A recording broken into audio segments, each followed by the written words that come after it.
Bonjour et bienvenue au bureau de l'État de New York pour les personnes ayant des déficiences développementales, également connu sous le nom de OPWDD.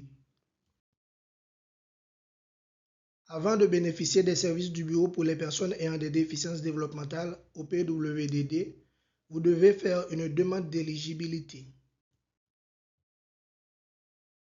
La loi de l'État de New York définit une déficience développementale comme suit. Survenant de la naissance à l'âge de 22 ans, une condition de santé qui devrait durer indéfiniment ou de façon permanente et qui est si grave qu'elle vous rend très difficile de mener une vie quotidienne indépendante.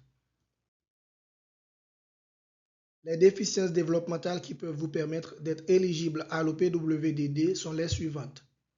Déficience intellectuelle, troubles du spectre autistique, paralysie cérébrale, épilepsie, dysautonomie familiale, syndrome de Prader-Willi et déficience neurologique. Le statut de citoyen n'est pas un facteur pour déterminer l'éligibilité à l'OPWDD et vous n'avez pas besoin d'être un citoyen américain pour bénéficier des services de l'OPWDD. L'éligibilité à l'OPWDD. Processus en 3 étapes. L'examen de l'éligibilité par l'OPWDD peut comporter jusqu'à 3 étapes, mais tout le monde n'a pas besoin de ces 3 étapes. Le processus commence au bureau régional de l'OPWDD. Avec l'aide d'une organisation de coordination des soins ou d'un organisme d'accès aux services, vous devrez soumettre un rapport psychologique complet,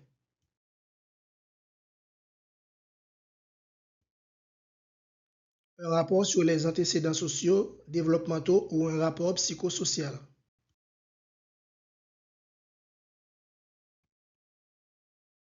un rapport de spécialité médicale, des documents justificatifs qui démontrent que votre déficience développementale a commencé avant l'âge de 22 ans, une évaluation de vos capacités d'adaptation et un rapport de diagnostic, une évaluation qui justifie la manière dont le diagnostic a été établi. Vous disposez peut-être déjà certains de ces rapports ou vous devrez peut-être prendre rendez-vous avec des spécialistes pour les obtenir. L'organisation de coordination des soins ou l'agence d'accès aux services que vous choisirez vous aidera à trouver des spécialistes capables de réaliser toutes les évaluations dont vous aurez besoin.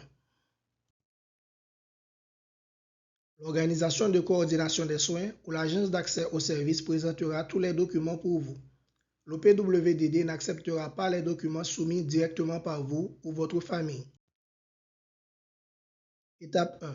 Le personnel du bureau régional examinera les informations soumises par votre organisation de coordination des soins ou votre agence d'accès aux services afin de déterminer si votre handicap répond aux exigences telles que décrites dans la loi de l'État de New York. Toutes les déterminations relatives à l'éligibilité vous seront communiquées par écrit. Vous pouvez demander que cette détermination vous soit envoyée dans la langue de votre choix. Votre bureau régional vous informera si votre éligibilité ou éligibilité provisoire a été confirmée ou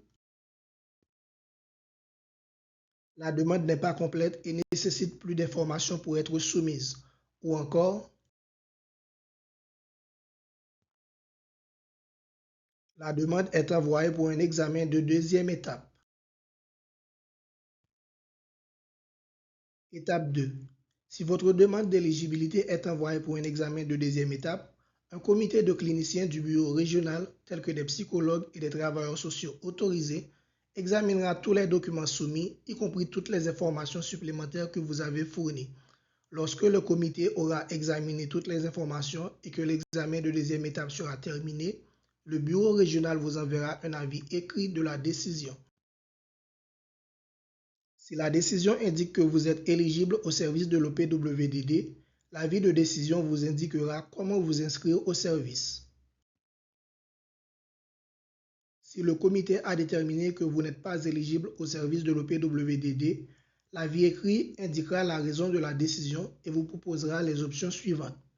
rencontrer le personnel du bureau régional pour discuter de la décision, demander un examen de troisième étape ou demander une audition équitable sur Medicaid. Si vous n'êtes pas d'accord avec la décision prise, vous avez le droit de la contester. Vous pouvez faire appel de la décision par le biais de l'une ou de l'ensemble des options proposées. Les conditions d'éligibilité sont les mêmes pour les adultes et les enfants. Cependant, l'OPWDD peut accorder ce que l'on appelle une éligibilité provisoire basée sur un jugement clinique du handicap et des besoins de l'enfant. Les jeunes enfants peuvent avoir des retards de développement qui peuvent changer ou s'améliorer à mesure qu'ils grandissent.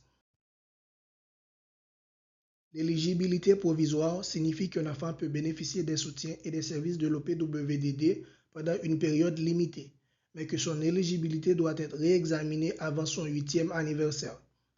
Le bureau régional décidera quand un enfant doit être réévalué et si l'enfant est toujours éligible au service de l'OPWDD après son 8e anniversaire. Si vous souhaitez obtenir l'éligibilité au service de l'OPWDD, parlez-en à votre prestataire de gestion des soins. Pour plus d'informations, visitez le site web de l'OPWDD à l'adresse www.opwdd.ny.gov ou appelez le 866-946-9733. Pour les personnes sourdes, malentendantes ou atteintes de troubles de l'élocution, composez le 711.